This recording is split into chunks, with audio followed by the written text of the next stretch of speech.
Ladies and gentlemen, welcome back to the Ground and Pound Podcast, full card betting guide for UFC Vegas 116. Sterling taking on Zalal in the main event. And you know what we're here to do. I'm here to break this entire thing down, giving you my thoughts, my feelings, and how I'm looking at each one of these matchups here on this UFC Vegas 116 card. These are not my official plays, just what I'm thinking about each individual matchup. And if you're enjoying the content, hit that like and subscribe button, and let's start off in the early prelims.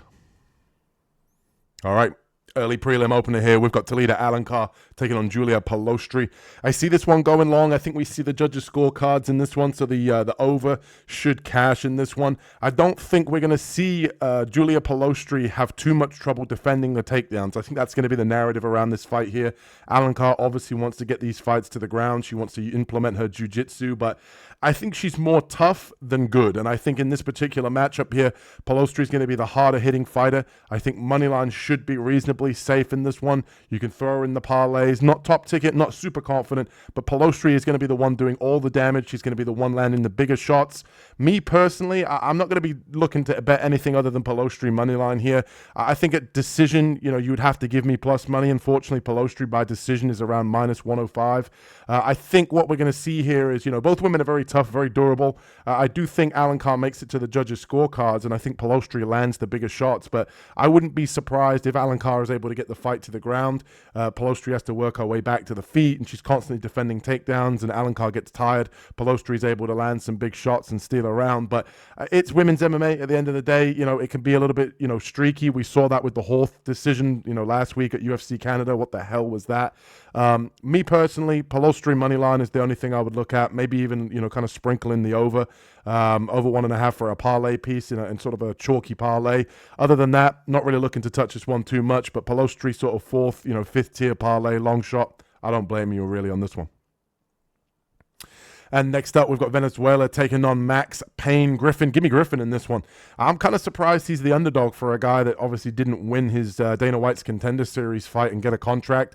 And he's a decent fighter, Venezuela, but the way I see this one playing out is kind of like that typical veteran, Max Griffin performance, him by decision, kind of mixing in some wrestling. He's actually going to be the bigger guy in this matchup as well, almost a 5-inch reach advantage. And obviously he is 40 years old, but he can mix in some grappling as well. And I think that we see the judges' scorecards here. Griffin by decision is sitting at around plus 235, and obviously most of his fights, you go back and look at his records in his recent performances, most of them are going to decisions here. I think what we're going to see here is a very tame performance from Griffin, mixing in wrestling, using his boxing, and we're going to see Venezuela kind of just being a step behind. He has decent kicks, but other than that, I think Griffin should be a little bit of a step ahead. And I think he can handle a guy that realistically hasn't proven that he's UFC level. Let's remember that. He didn't win on Contender Series. He knocked out in the second round, and he hasn't got a contract. He's stepping in here to be given an opportunity against Max Payne Griffin that has at least shown that he has a little bit left in the tank, even though he's losing to the kind of the better UFC fighters. He is still able to squeak out split decisions here and there. I think should be the rightful favorite, or at least a pick him. So getting plus money here, I personally don't want to touch it. I think there's better underdog spot on this card, which we'll talk about later. But I think Griffin here is the only way I'd look. It'd be dog or pass for me. I think the over hits here. I think both guys reasonably durable. I don't think Max Payne Griffin has the kind of pain or the kind of power to be able to at least put out Venezuela. So I like the over. I like Griffin money line. And if I had to play it, if any sort of price tag that's going to at least interest me in this one, it's probably going to be Griffin by decision. And next up, we've got Marshall, not Marshall Mathers. No, we've got Francis Marshall here taking on Lucas Brenner. Both guys, very, very good, obviously, on the ground, but I think Marshall separates himself here on the feet. Big price tag for a reason, obviously short notice. I like Marshall top ticket here. I think he's so much better on the feet since moving to American Top Team. He's looked fantastic, low calf kick, nice slick boxing. And I think that Brenner is a guy that, realistically, he's going to rely on his jiu-jitsu. I think he's a nice addition to the UFC, but Marshall's going to be able to dictate where the fight goes. I think the over 2.5 here is probably how I would look. I think what we're going to see here is, you could sit back and just say, hey, let me just root for the judges' scorecards in this one. I think Marshall's going to be able to stay safe enough on the ground. Let's not forget, at American Top Team, he trains with Grant Dawson. So he's going to be seeing, high-level Brazilian jiu-jitsu and grappling all the time at American Top Team. So I don't think that Lucas Brenner's going to have anything for him on the ground that he's not already seen. He should be able to stay safe. If he's in top position, he's going to look to throw ground and pound. And I think realistically, we see Marshall win the decision here. That's at around plus 130. I think if you just want to sit there and kind of just root for the judges' scorecards, the over 2.5 is at almost even money at minus 110. A Marshall moneyline top ticket. I don't want to get too crazy with the big top tickets chalk this week. I think there's a lot of upset potential on this Apex card, but Marshall feels reasonably safe. I think he comes in, he has another great performance, and let's not forget, he pretty much held his own, if not won, on the feet against Myron Santos. And we already knew that he had the grappling. So I think he should be better everywhere in this particular matchup other than the jiu-jitsu, but his wrestling's good enough to stay safe. So I like Marshall top ticket. I like the over, and I like Marshall to get it done by decision. Probably going to play the money line and may even sprinkle on the decision prop because I do think that's the only way he's probably going to win this fight. I don't think he'll knock out Lucas Brenner. Lucas Brenner is a guy that's shown to be reasonably durable as well. So I think Marshall should get this one done, most likely by the judges' scorecards. And next up, we've got Rafael Fialho here taking on Cody Durden on short notice. Let's not forget, 35 years old, coming off 4 losses in a row. Give me Fialho here inside the distance. At the time of recording this video, I wasn't able to get any lines on fight goes the distance, what the under, the over, all that kind of stuff. So obviously bear with me. That might be out available when you're seeing this video. So bear that in mind. But I think Fialho here, top ticket, he should win this one inside the distance. He's great on the ground when it comes to the submission game. Obviously we remember the Muhammad Makayev, knee bar that he had. We already know on the ground that Cody Durden likes to wrestle, so he's going to have to be very mindful of the grappling and the jiu-jitsu here of Fialho. He has been anacondaed, he has been choked in the past on multiple occasions, and he's been knocked out as well recently as well, and Fialho has power in the hands. He throws with reckless abandonment, and I just don't think, that Cody Durden here on short notice, he's not going to be able to put up a wrestle-heavy performance. If he comes in ultra-aggressive and just gets wild, I think he gets caught. Either way, I think Fialho should get this one done. He was originally supposed to be on this card with a full camp against Lucas Rocha. So obviously I trust Fialho's cardio. I trust his finishing ability. I think he gets this one done inside the distance. And if you just want to play fight doesn't go the distance, and that fight, I think you're probably going to be looking at, minus 250, 275 here for the fight not to go the distance, if I had to guess. I would probably argue that that's still a good price tag here for the lack of durability from Durden and the finishing upside here from Fialho. That's how I like it. I pretty much see Fialho getting this one done. I like him top ticket with Marshall as well. He should be able to get the finish here, in my opinion. And next up, we've got Mayra Bueno Silva taking on Michelle Montague. And this one's just going to come down to the takedowns. This is either going to be Michelle Montague looks like a minus 400 favorite because Silva has absolutely zero takedown defense at this point in her career. And she's just going to be playing jiu-jitsu off of her back.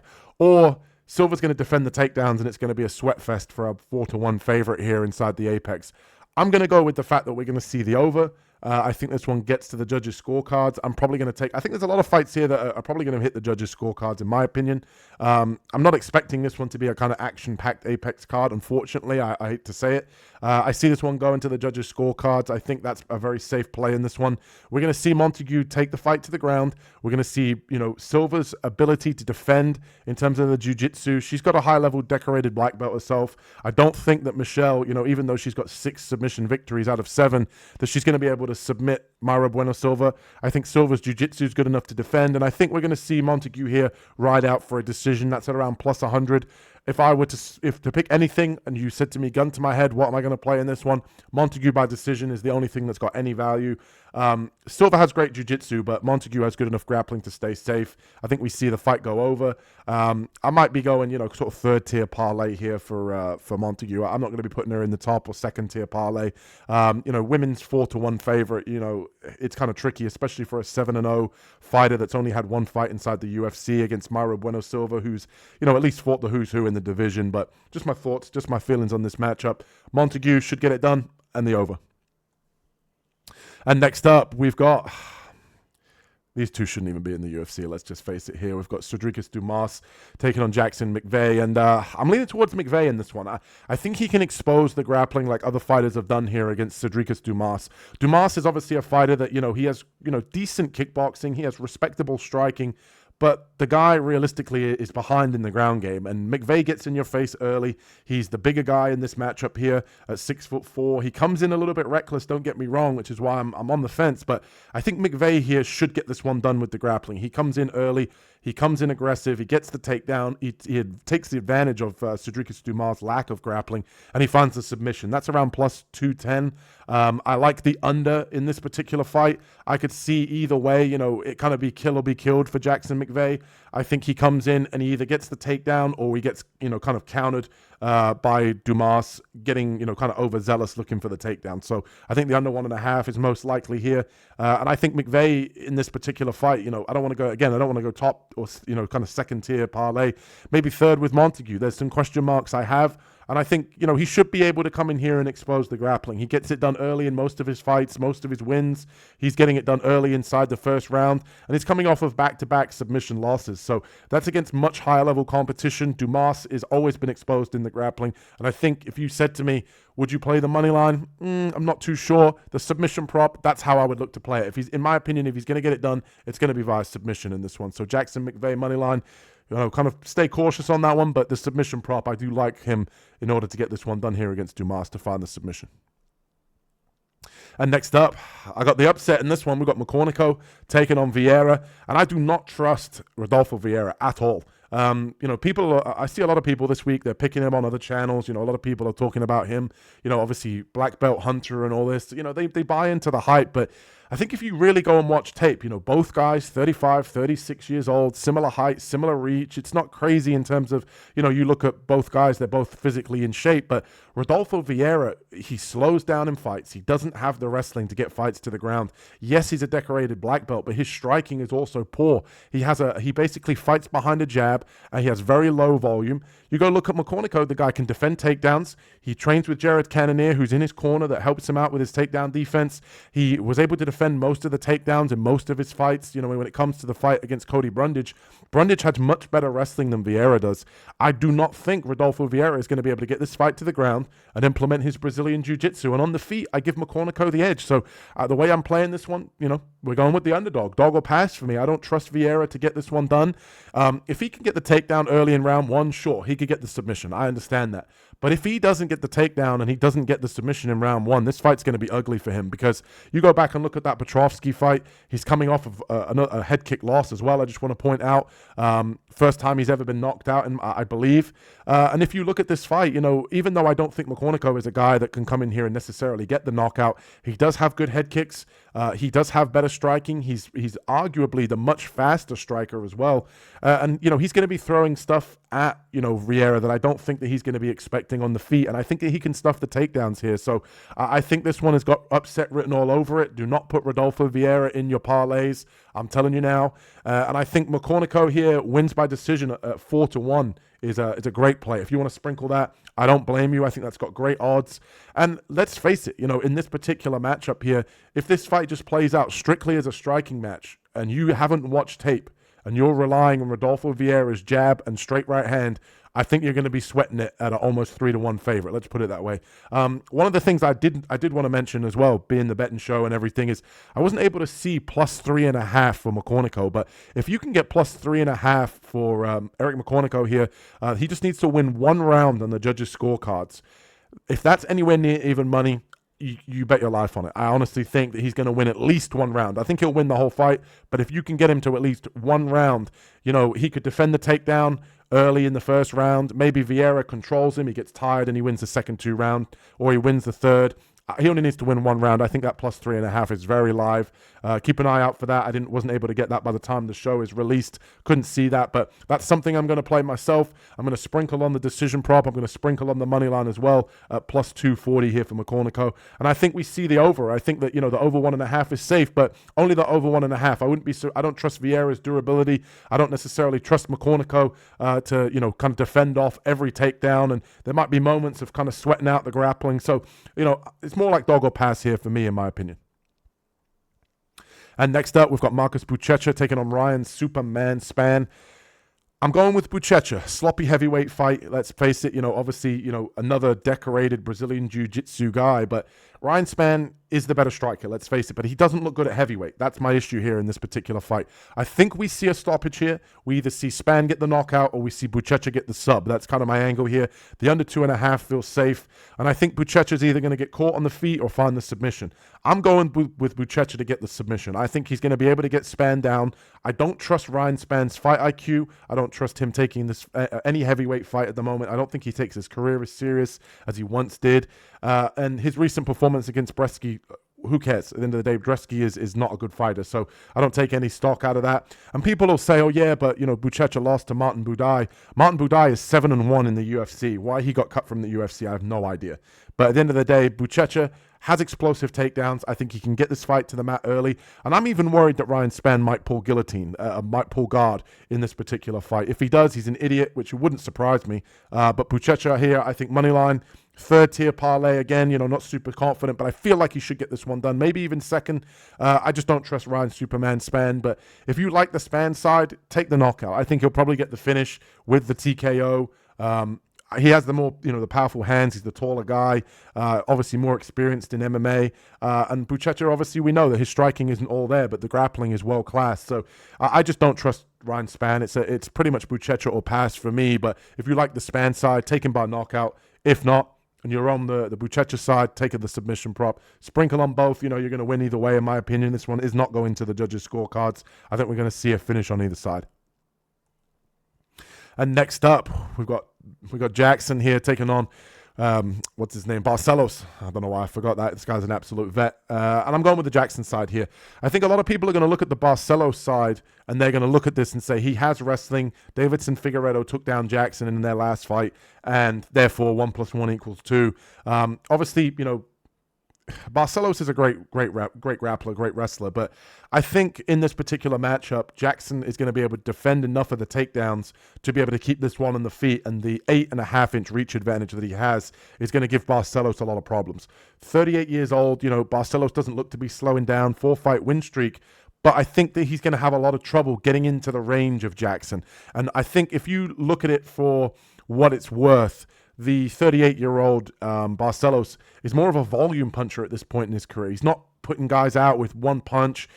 He's really just trying to be fundamental in his boxing combinations. And I think he's going to have a tough time with that reach advantage. And I think Jackson's going to be able to do enough on the outside, poking, prodding, landing counter shots to really kind of get the respect of Barcelos and kind of get him worried and kind of second guessing himself. And I think if he mixes in the grappling, Jackson's going to be able to defend this time. I think he's going to look at his last performance and say, I need to work on my grappling a little bit more.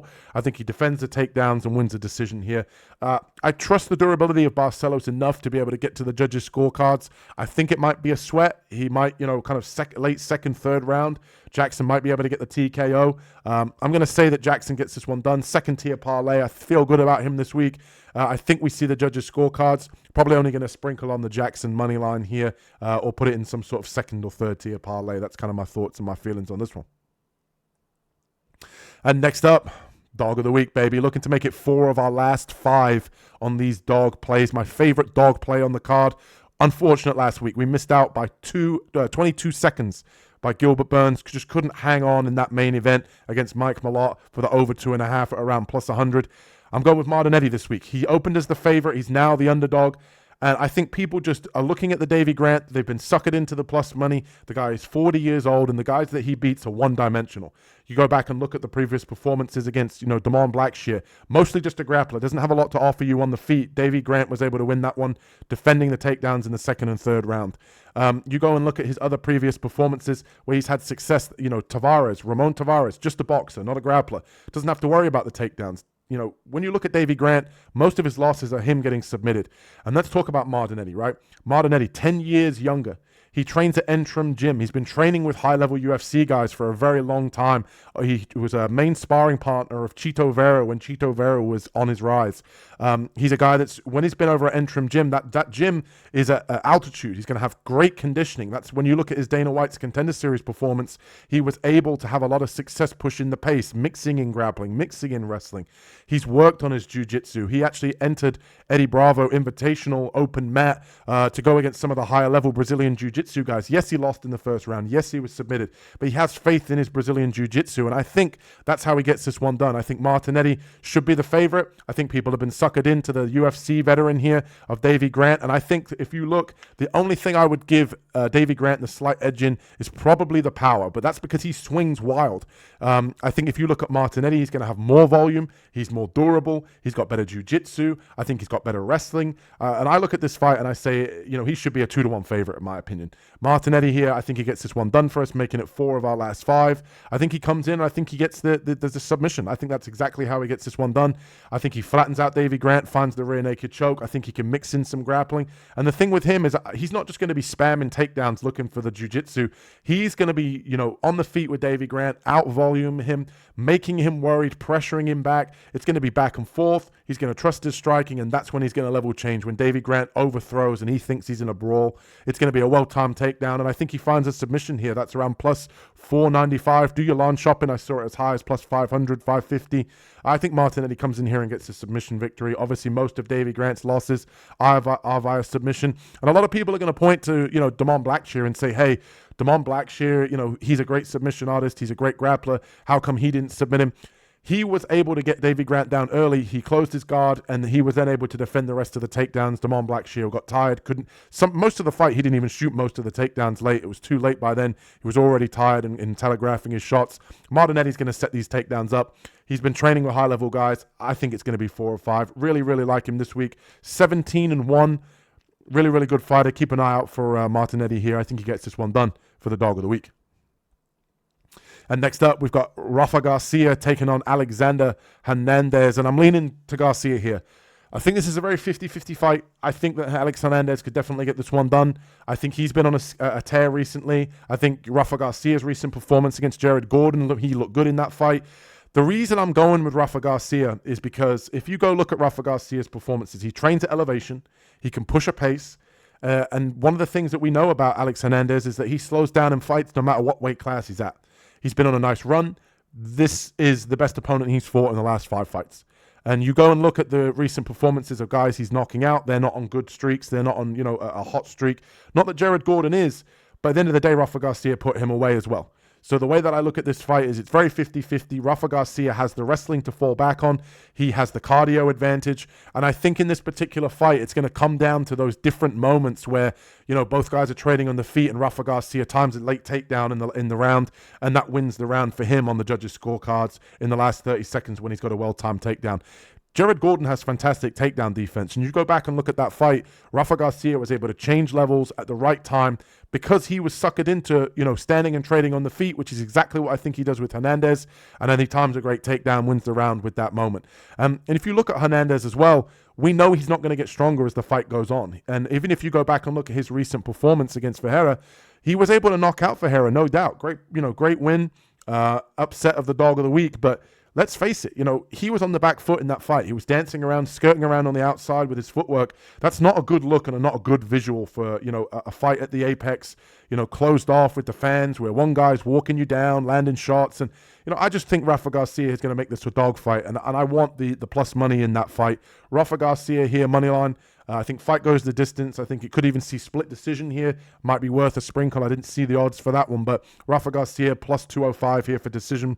I think that's the way I'd look to play it. And I see a lot of people taking Alex Hernandez, and I think that they're kind of forgetting, who Rafa Garcia is. He's been on a rise. He's been good. And I just think realistically this is a 50-50 fight, so you've got to give me the dog or pass moment here and roll the dice on Rafa Garcia to get this one done.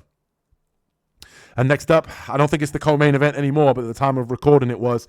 We've got Jocelyn Edwards here stepping in on somewhat short notice to take on Norma Dumont. Give me Jocelyn Edwards here. She's been on a great run.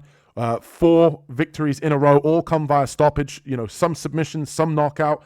And I think Edwards here as a 2-1 underdog is just the price tag because people love Norma Dumont.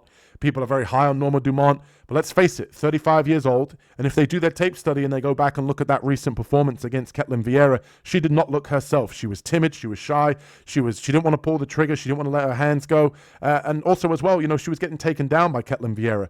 Edwards likes to mix in the wrestling. She likes to throw, get in, throw shots, get your guard up, duck underneath, get into the clinch, take you down with trips, and get on top and land nasty ground and pound and look for submissions. She has been on a tear recently, and one of the things that I think you can hold that to is the fact that she has been training with the champ, Valentina Shevchenko.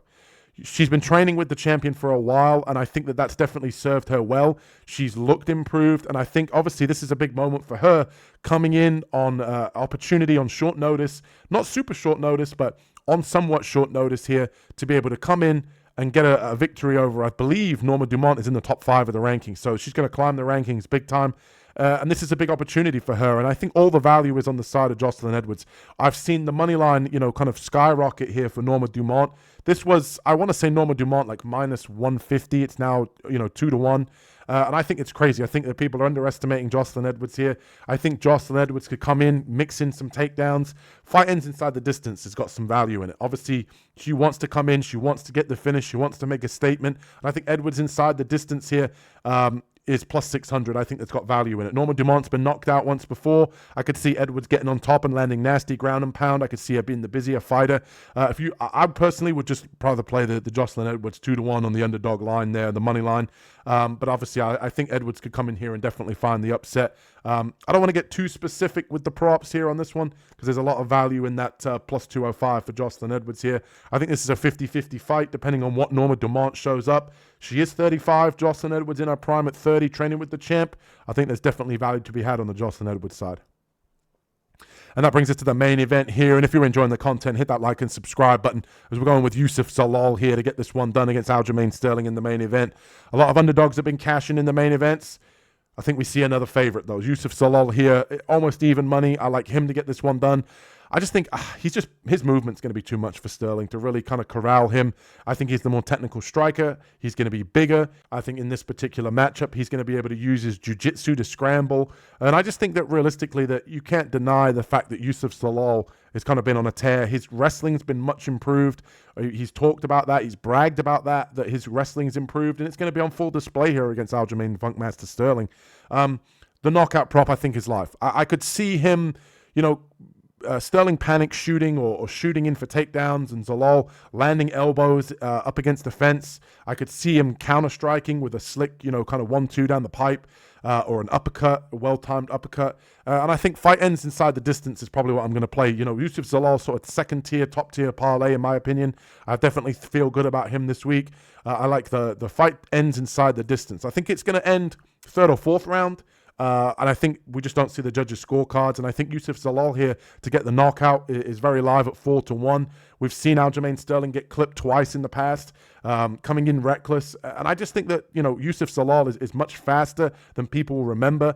And he's much more slicker in the striking to be able to use his counter-striking ability here. 3-inch height advantage as well. Obviously, Aljamain Sterling coming up from bantamweight now at this new weight class. I think he's going to underestimate how much bigger Zalal is. I like Zalal to get this one done. And if you're enjoying the content, hit that like and subscribe button. Let me know what you guys like in the comments section below. We appreciate all the love and support here. We've been able to reach 500. Road to 1,000 is on. And we'll catch you guys in the next one. Peace.